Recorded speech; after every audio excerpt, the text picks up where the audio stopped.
नमस्ते दोस्तों। आज हम एक ऐसे टॉपिक पर बात करेंगे जिसने पूरे भारत में स्टूडेंट्स के बीच काफी हंगामा मचा रखा है। NEET scam. नीट स्कैम ने न केवल छात्रों बल्कि उनके परिवारों और शिक्षकों को भी चिंतित कर दिया है। यह एक ऐसा मुद्दा है जो हमारे शिक्षा प्रणाली की नींव को हिला रहा है। तो चलिए पूरी कहानी जानते हैं। सबसे पहले नीट क्या है? नीट यानी national eligibility cum entrance test Bharat में एक एंट्रेंस एग्जाम है। ये परीक्षा उन छात्रों के लिए है जो मेडिकल और डेंटल कोर्स में प्रवेश लेना चाहते हैं। जो स्टूडेंट सरकारी या प्राइवेट मेडिकल कॉलेज में अंडर ग्रेजुएट मेडिकल कोर्स या डेंटल कोर्स करना चाहते हैं, उनके लिए ये एग्जाम बहुत ज़रूरी है। यह परीक्षा छात्रों की योग्यता और क्षमता को मापने का एक महत्वपूर्ण साधन है। मेडिसिन में एक बढ़िया करियर का रास्ता यहीं से खुलता है, इसलिए ये एग्जाम बहुत महत्वपूर्ण है। यह परीक्षा छात्रों के भविष्य को निर्धारित करती है और उनके सपनों को साकार करने का एक माध्यम है।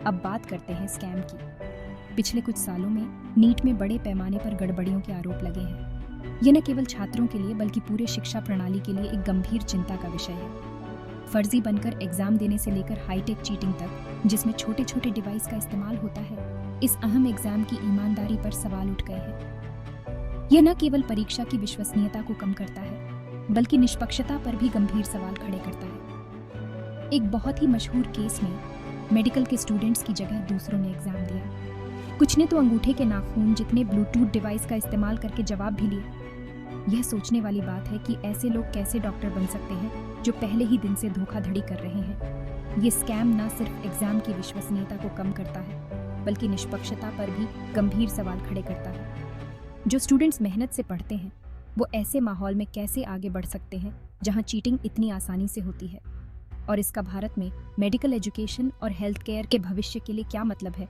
ये एक गंभीर सवाल है जिसका जवाब हमें ढूंढना होगा। अब आप सभी के लिए सोचने का एक सवाल, नीट की ईमानदारी को बनाए रखने और सिस्टम पर भरोसा फिर से जगाने के लिए क्या कदम उठाए जा सकते हैं? मैं आप सभी को अपने विचार और सुझाव कमेंट्स में शेयर करने के लिए कहता हूँ।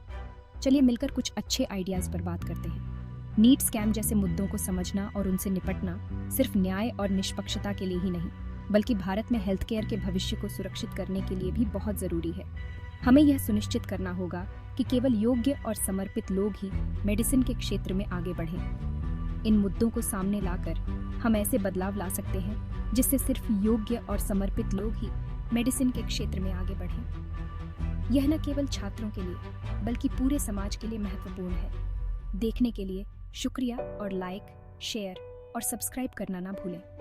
बातचीत को जारी रखें और एक बेहतर और पारदर्शी सिस्टम की तरफ काम करें। अगली वीडियो में मिलते हैं। तब तक अपने विचार और सुझाव हमारे साथ साझा करते रहें। हम सब मिलकर ही इस समस्या का समाधान ढूंढ सकते हैं। नीट स्कैम जैसे मुद्दों को समझना और उनसे निपटना सिर्फ न्याय और निष्पक्षता के लिए ही नहीं बल्कि भारत में हेल्थ केयर के भविष्य को सुरक्षित करने के लिए भी बहुत ज़रूरी है। इन मुद्दों को सामने लाकर हम ऐसे बदलाव ला सकते हैं जिससे सिर्फ योग्य और समर्पित लोग ही मेडिसिन के क्षेत्र में आगे बढ़ें। देखने के लिए शुक्रिया और लाइक, शेयर और सब्सक्राइब करना ना भूलें। बातचीत को जारी रखें और एक बेहतर और पारदर्शी सिस्टम की तरफ काम करें।